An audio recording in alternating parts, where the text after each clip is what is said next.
Hello again. I'm Alina Polyakova, President and CEO of SIPA. The theme throughout today has been democratic resilience and the urgent need for transatlantic democracies to work together in the fight against authoritarianism. Together, we must not slip into transactionalism that will eventually lead to accommodation of autocracy and repression. Today, the battle for democracy, the battle for freedom, is being fought across the world and on European soil. Brave individuals, activists, journalists, and political leaders fight back every day against insurmountable odds. They risk their freedom, their safety, and their lives. They remind us that we can never take democracy for granted, because democracy isn't an end state. It's won and sustained through a daily struggle. SIPA has been honored to recognize the courage of these brave individuals with our Freedom Fighter Award. Freedom fighters embody the spirit of democratic resilience. With this award, SIPA recognizes those who go above and beyond the call of duty, who speak truth to power and inspire others. And no one embodies the spirit more than the women of Belarus, whose courage and fearless determination to protect against fraudulent elections in their country captured the imagination of the world. While Belarusians from all walks of life joined the protests, it was groups of women who led the struggle. It was women whose faces were seen and whose voices were amplified around the world. They held flowers and the flag of the Belarusian People's Republic at weekly protests, even as they risked arrest, harassment, and beatings by security forces. Despite the profound risks, they were never deterred.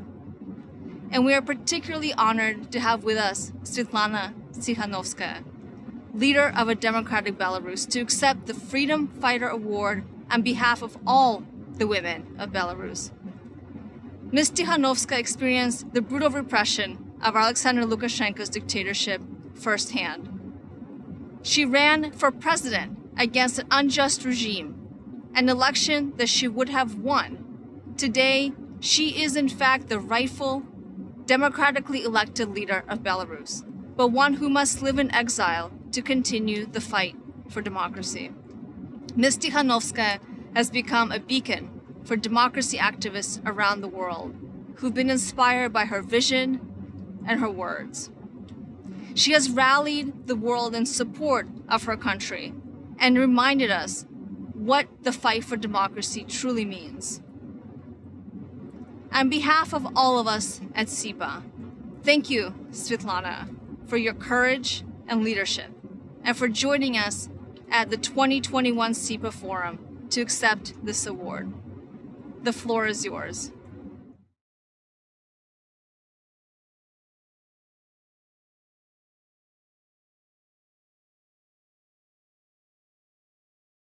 Ladies and gentlemen, dear friends, I'm profoundly honored to receive the Center for European Policy Analysis Freedom Fighter Award on behalf of Belarusian women.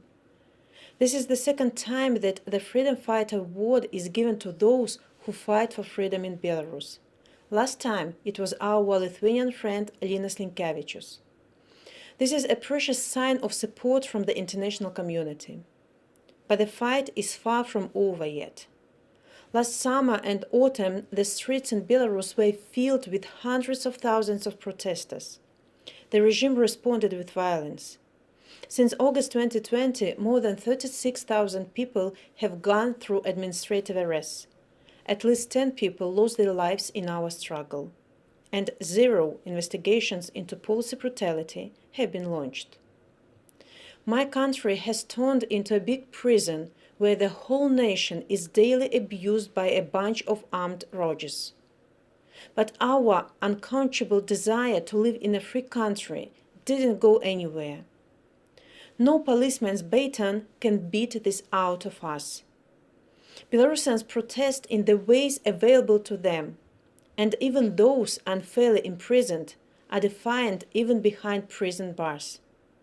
Let me illustrate this with the example of one special Belarusian woman, Volga Zolotar. She is my age and she is a mother of 5. Last summer, she became a leader of her neighborhood community in Minsk. She organized evening courtyard gatherings for her neighbors to drink tea, listen to music, and talk about news. The regime considered it a crime. In March, Volga was arrested when she was taking her 10-year-old daughter to school. She was accused, and I quote, of organizing an extremist group. Investigators beat her to make her confess the crimes she didn't commit. She's a person of strong faith, but she wasn't allowed to see a priest for 2 months. But despite the 6 months in prison, Volga's will is not broken. She walks out with her cellmates and writes letters to her kids. In her letters she writes, "However tall and strong the walls are, I still feel free. I have a clear conscience and a loving family." Despite the pressure, she doesn't cooperate with the investigation and does not confess to the untrue allegations. This is what fighting for freedom truly means. The story of Volga Zolotar is just one among 667 other recognized political prisoners.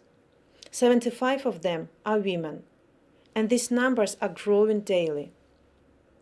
Those are the people that I would like to dedicate this award to.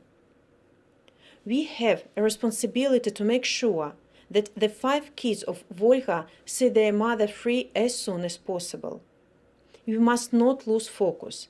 So I urge the democratic community to adopt assistance programs to Belarusian civil society, in particular to human rights defenders, media, and activists.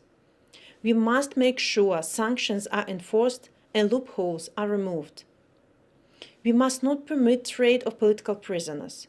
Volga's family should know that her freedom is not a bargaining chip. We must be brave and united in defending the values that the struggle of Belarusians embodies: freedom and democracy. Even behind prison bars and facing extraordinary pressure, Volga stands in defiance to dictatorship. So our actions should be up to this high standard. Thank you for your attention.